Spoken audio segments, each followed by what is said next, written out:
Break के बाद आप सभी का बहुत स्वागत है। खबर लखनऊ से सामने आ रही है। मायावती ने कोऑर्डिनेटरों को निर्देश दिए हैं।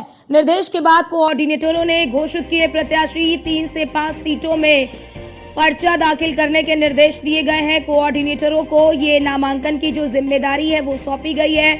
मतगणना तक कोऑर्डिनेटरों को क्षेत्र में काम करने के निर्देश दिए गए हैं। कुंदरकी से रफातुल्लाह को बीएसपी ने टिकट दिया है। फूलपुर से जितेंद्र ठाकुर को टिकट दिया गया है। कानपुर की सीसामऊ सीट पर वीरेंद्र शुक्ला को टिकट दिया गया है। मंझवा सीट पर दीपू तिवारी को उम्मीदवार बनाया गया है। कटेरी से जितेंद्र वर्मा को उम्मीदवार बनाया गया है। मीरापुर से शहनज यानी कि शाह नजर को, गाजियाबाद से पीएन गर्ग को प्रत्याशी बनाया गया है। करहल से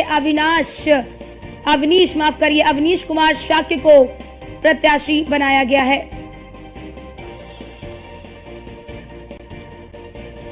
तो कटेरी से जितेंद्र वर्मा को उम्मीदवार बनाया गया है।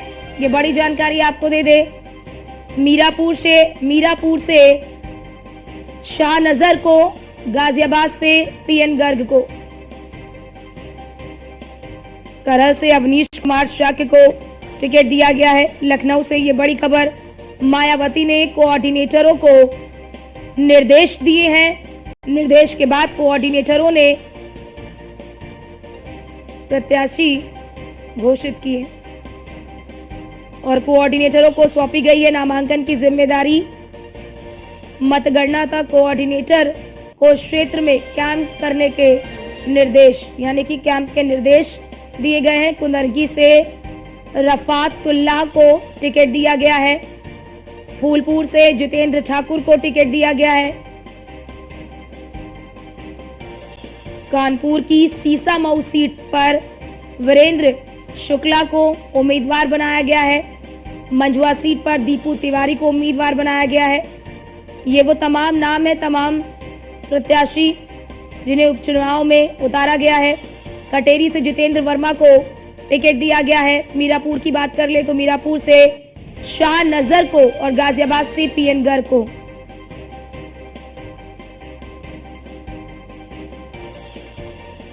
करहल से भी प्रत्याशियों के नाम का ऐलान कर दिया गया है। लखनऊ से ये बड़ी खबर आपको बता रहे हैं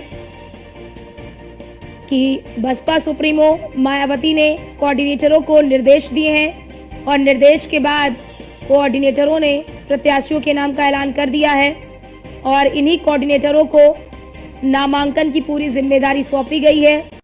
इसके साथ ही नामांकन भी और अन्य जिम्मेदारी भी सौंपी गई है कि क्षेत्र में कैंप करने की भी जिम्मेदारी सौंपी गई है।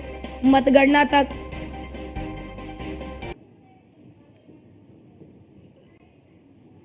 कानपुर की सीसामऊ सीट की बात कर ले तो वीरेंद्र शुक्ला को टिकट दिया गया है। मंझवा सीट पर दीपू तिवारी को,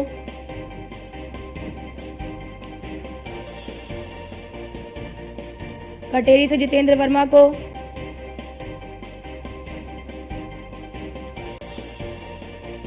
और हमारे साथ हमारे संवाददाता मोहसिन खान न्यूज रूम से हमारे साथ लाइव जुड़ चुके हैं। मोहसिन, बसपा ने प्रत्याशियों के नाम का ऐलान कर दिया है, इसमें जातीय समीकरण का विशेष ध्यान रखा गया है।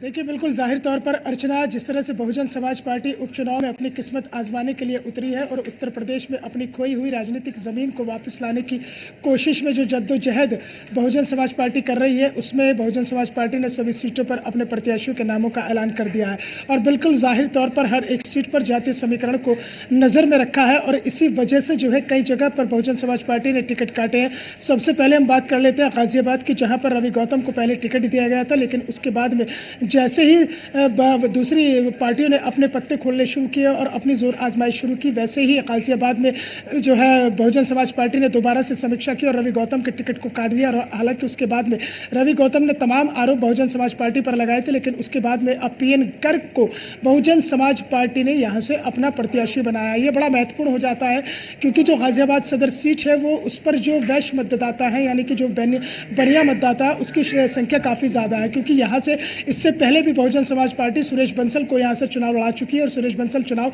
यहाँ से जीत भी चुके हैं। तो एक बार फिर से वैश्य कार्ड जो है गाजियाबाद में बहुजन समाज पार्टी ने खेला और पीएन गर्ग को यहाँ से प्रत्याशी बनाया है। जबकि अगर हम कानपुर की सबसे बहुचर्चित सीसामऊ सीट की बात कर लेते हैं, जहाँ से इरफान सोलंकी की पत्नी नसीम सोलंकी चुनाव लड़ रही है और लगातार 3 बार से विधायक रहे वहाँ पर इरफान सोलंकी, तो सीसामऊ सीट पर भी एक बड़ा पलटवार किया बहुजन समाज पार्टी ने। रवि गुप्ता के टिकट को काटा। आरोप यह लगाया है कि उनकी चुनाव में निष्क्रियता दिखाई दे रही थी और यहाँ पर बहुजन समाज पार्टी ने ब्राह्मण कार्ड खेल लिया है और वीरेंद्र कुमार शुक्ला को यहाँ से प्रत्याशी बनाया है। पेशे से वो टीचर है और समाज के अंदर उनकी एक अलग छवि है। तो कुल मिलाकर बहुजन समाज पार्टी के सुप्रीमो मायावती ने उपचुनाव में जो टिकट वितरण किए हैं उसमें जातिगत समीकरण को खासतौर से ध्यान रखा है और जातीय समीकरणों को ही साधने की कोशिश में कुंदरिकी से भी उन्होंने एक मुस्लिम प्रत्याशी को उतारा है। क्योंकि कुंदरिकी विधानसभा की अगर बात करते हैं तो यहाँ पर तकरीबन 65% मुस्लिम मतदाता है और इसके साथ ही साथ जो मुस्लिम मतदाता है वो तुर्क बिरादरी से आते हैं और तुर्क बिरादरी से आने वाला जो व्यक्ति होता है, जो कैंडिडेट होता है, उसकी जीत कहीं ना कहीं सुनिश्चित होती है। तो यही वजह है कि बहुजन समाज पार्टी इस उपचुनाव में